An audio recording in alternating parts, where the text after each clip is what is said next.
안녕하세요. 남편과 이혼한 30대 여성입니다. 저와 남편은 오랜 시간을 친구로 지내다 연인으로 발전한 사이입니다. 친구로 지낸 시간이 길어서인지 사귀는 동안 서로 큰 다툼 없이 연애를 했어요.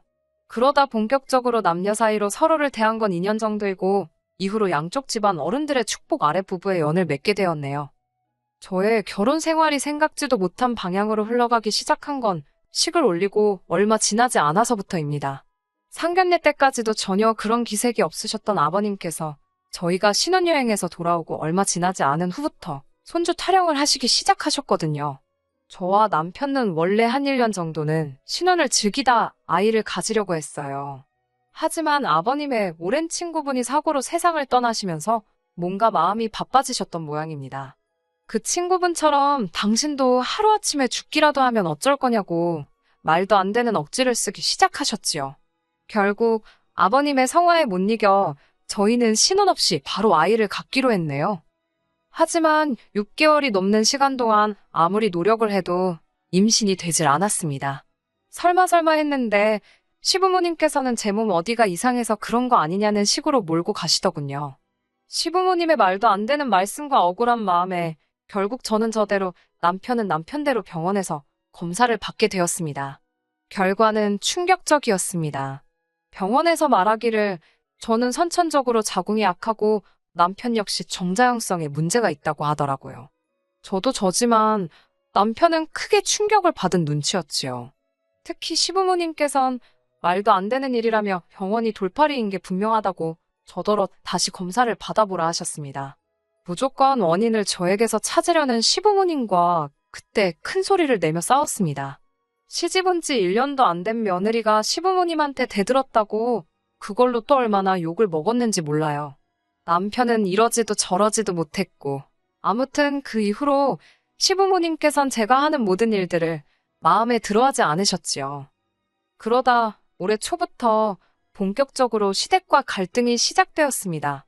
저는 원래 중소기업을 다니고 있었는데 회사 사정으로 인해 지난 2월부터 재택근무를 하게 되었습니다. 반면에 남편은 연애 때부터 지금까지 3교대로 일하는 공장 생산직으로 일하고 있어요. 그런데 시부모님 눈에는 저는 마치 집에서 탱자탱자 노는 며느리이고 남편은 뼈 빠지게 일하는 불쌍한 아들처럼 보였던 모양입니다. 저더러 걸핏하면 사람이 그렇게 책상 앞에서 칼딱거리고만 있는다고 돈이 벌리는 게 아니라고 몸으로 뛰어야 된다고 그러시며 요새 젊은 사람들은 일을 한 개만 하는 게 아니고 2개, 3개씩도 한다더라. 툭하면 그런 이야기를 하시더라고요. 평소에는 그런 말씀을 하셔도 한 귀로 듣고 한 귀로 흘렸지만 저도 사람인지라 컨디션이 안 좋은 날에는 그렇게 짜증도 나고 그러더라고요. 결국 한 번은 듣다 못한 제가 그래서 저더러 투잡디라고 하시는 이야기세요? 낮엔 집에서 일하고 밤엔 어디 배달이라도 갈까요? 그랬더니 할 수만 있으면 하면 좋지 못할 건 또 뭐냐고 그러시더군요.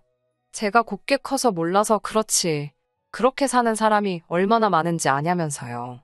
남편이 저렇게 밤에 잠도 못 자고 고생을 하는데 너가 좀 도와주면 얼마나 좋겠냐는 소리야 당연히 하셨고요. 듣고 있는데 정말이지 속에서 열불이 올라와서 그러면 어머님도 나가서 일하시라 했습니다. 어머님 연세에도 어떻게든 자식들한테 손 안 벌리려고 뭐라도 하려는 어르신들 많다고요. 당연히 이 이야기는 남편 귀에 들어갔고 그때 처음으로 남편과 큰 소리를 내면서 싸우게 되었어요. 남편은 부모 입장에서 자식이 고생하니 속이 상했을 것이고 그러니 못할 이야기가 뭐 있었겠냐며 저더러 죄송하다 사과하고 넘어가라 했습니다. 저는 못한다고 그랬어요. 솔직히 어머님 아버님 아무리 은퇴하셨다지만 노후 준비도 안 되어 계시면서 일도 안 하시고 툭하면 우리한테 10만 원만 20만 원만 하시는 것도 부담스럽다고요.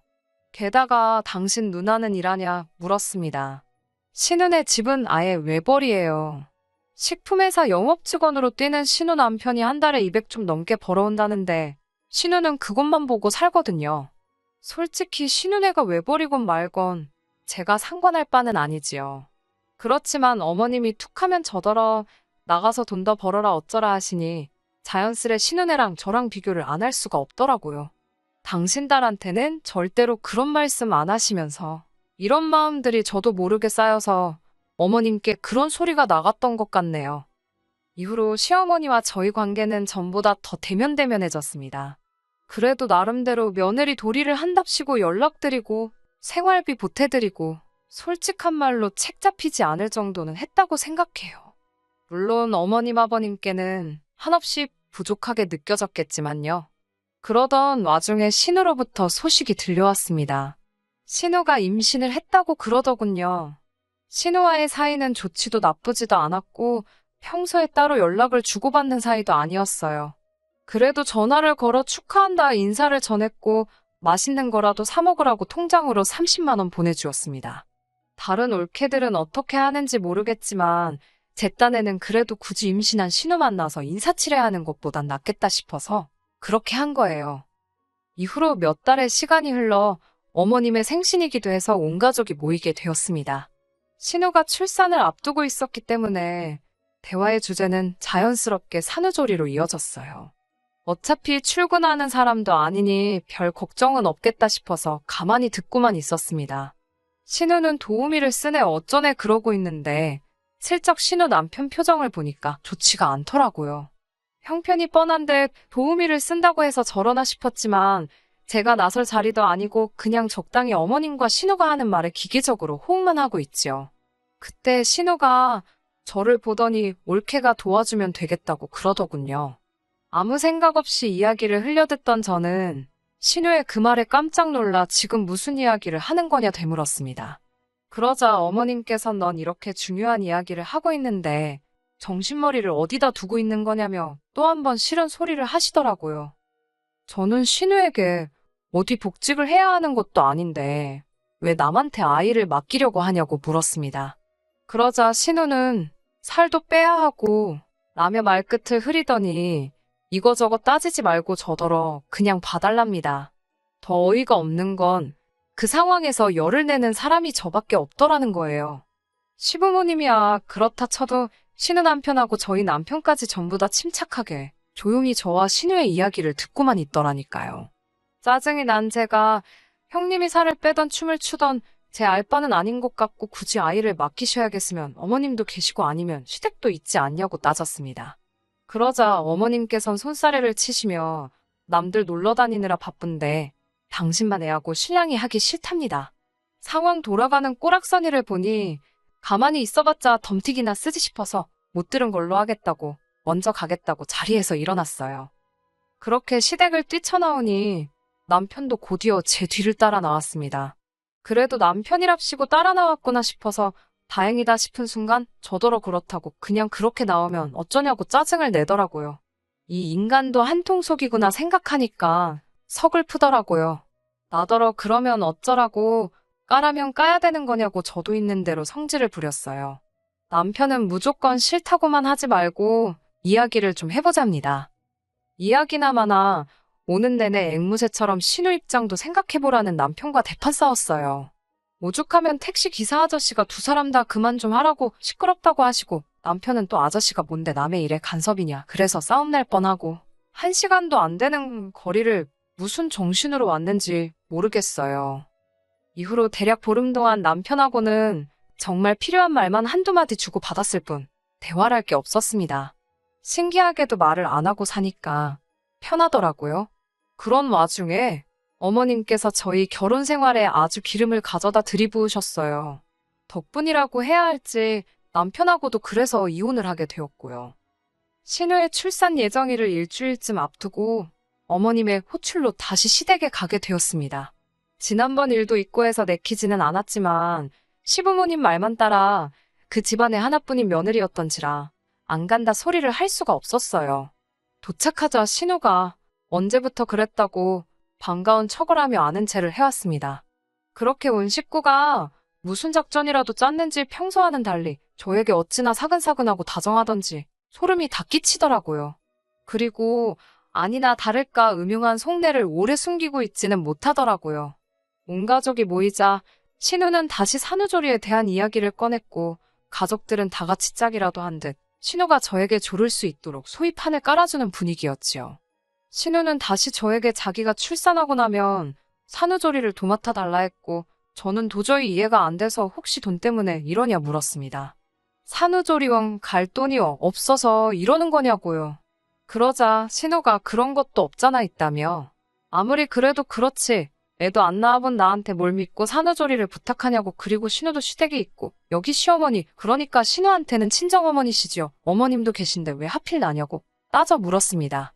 그러자 시어머니는 왜 가만히 있는 당신을 끌고 들어가냐며 손사래를 치셨어요. 신우는 자기가 개인적인 사정을 저한테 다 보고할 필요는 없는 것 같다면서 그래도 무조건 제가 봐줬으면 좋겠답니다. 어머님께선 그런저더러 지 신우가 저렇게 안달복달 부탁을 하는데 치사하다며 그냥 좀 봐주면 어디가 덧나냐며 좀 봐주랍니다. 너는 일 안 하고 집에서 놀고 먹어도 그 잘난 회사에서 월급 주지 않냐면서요. 아무리 사회생활을 안 해보셨어도 그렇지. 집에서 놀고 먹는데 돈 주는 회사가 세상 천지에 어디 있답니까? 어머님께서 늘 제가 하는 일을 깔보고 무시하시는 건 알았지만 온 가족들 앞에서 말씀하시는 태도를 보고 있자니 정말 어이가 없더군요.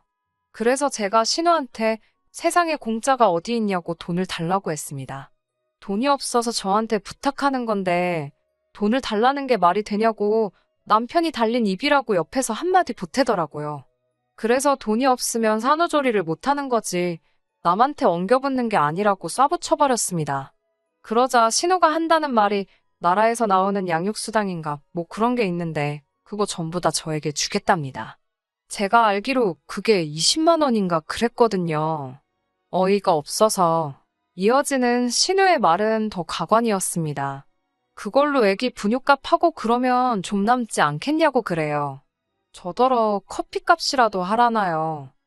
신우의 말 같지도 않은 소리에 더 듣고 있을 필요도 없겠다 싶었습니다. 어찌됐건 출산 앞둔 사람 앞에서 싫은 소리 하는 것도 할 짓이 못 된다 싶었고요. 저는 그 자리에 있는 사람들에게 다들 속으로 저를 어떻게 생각하고 있는지는 모르겠지만 참 서운하고 섭섭하다 했습니다. 이 집안에서 어떻게 보면 신우랑 관계가 제일 멀고 어려운 사람이 저 아니냐.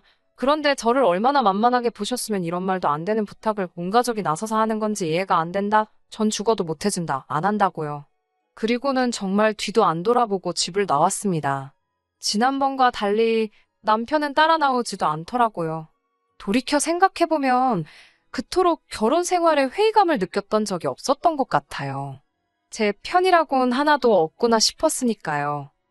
남편은 이튿날이 돼서야 집에 들어왔습니다. 어디서 외박을 했냐, 누구랑 있었냐 그런 것도 묻기도 싫더라고요. 남편을 본 채만 채 하고 있는데 남편이 이야기를 좀 하잡니다. 솔직히 전 이때까지도 희망을 놓지 못하고 있었어요. 이제라도 미안하다 사과라도 하려고 그러나 싶기도 했고. 하지만 남편의 입에서 나온 말은 상상치도 못했던 충격적인 이야기였습니다. 혹시 장모님은 요새 뭐 하시냐고 묻더라고요. 전 처음에는 상황 파악을 못하고 이 인간이 갑자기 왜 우리 엄마 안부를 묻나 싶었습니다. 저희 어머니는 지난해 교직에서 은퇴하시고 봉사활동으로 공부방에서 아이들 공부를 봐주고 계셨거든요. 남편은 그 이야기를 듣더니 그럼 장모님한테 이야기를 하면 되겠다는 겁니다. 무슨 소리냐고. 뭘 우리 엄마한테 이야기하겠다는 거냐니까. 어차피 좋은 마음으로 생판남의 집 애들 공부도 봐주시는 분이니 신혼의 아이도 잘 봐주지 않으시겠냐고요. 아, 정말이지. 이 소리 들었을 땐 정말 제 입에서 쌍소리가 나갈 뻔했어요. 미쳤냐고. 왜 우리 엄마가 당신 누나 산후조리를 해주냐니까 뻔뻔하게도 저한테 너가 안 된다며 그러는 거예요. 제가 안 되니까 저희 어머니한테 부탁해보겠다고 저더러 신경 쓰지 말랍니다. 자기가 전화해서 여쭤볼 거라고 저는 신경을 하나도 안 써도 된대요. 인간이 미치니까 눈앞에 뵈는 게 없나. 별의별 생각이 다 들었습니다. 제가 말 같지도 않은 소리 하지 말라 했어요.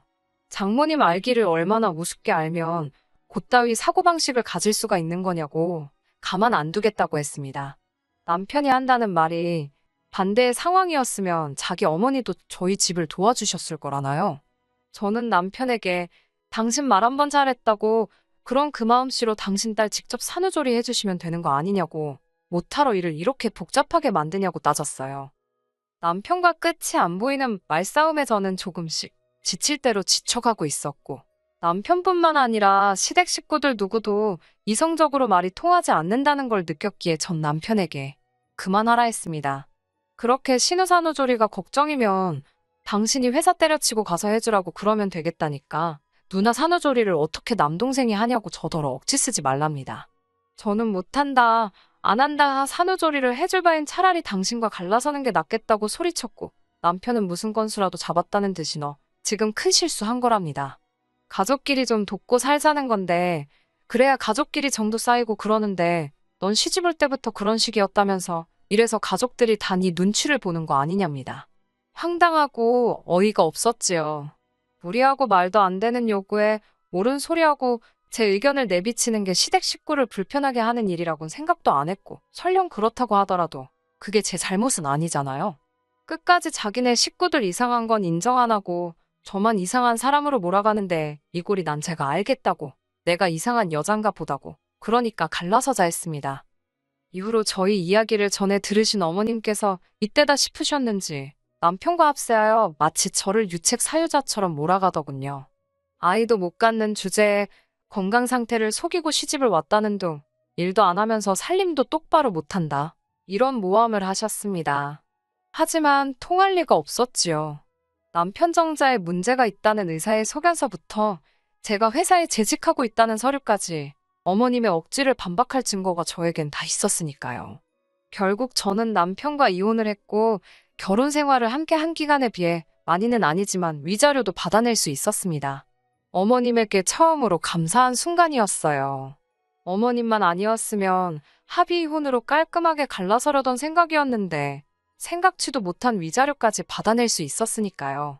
이 진흙탕 싸움이 진행되는 동안 신우는 아이를 낳았는데 솔직히 아이가 무슨 죄인가 싶습니다만 아이가 심장이 안 좋게 태어났다고 하더라고요. 시부모님께서 이것마저 제 탓을 할 때는 정말이지 사람으로도 안 보이대요. 달리 드릴 말씀은 없고 마음 좀 곱게 쓰시라 그랬습니다. 후손들이 벌 받는다고요. 아무튼 저는 이제 자유의 몸이고 너무 편안합니다. 지금은 체력 관리에 힘쓰며 이직을 준비하고 있어요. 당분간은 오롯이 제 인생에만 신경 쓰고 지낼 생각입니다. 끝까지 들어주셔서 감사합니다. 오늘의 사연은 여기까지입니다. 구독과 좋아요, 알람 설정 부탁드리고 더 좋은 사연으로 다시 찾아뵙겠습니다. 감사합니다.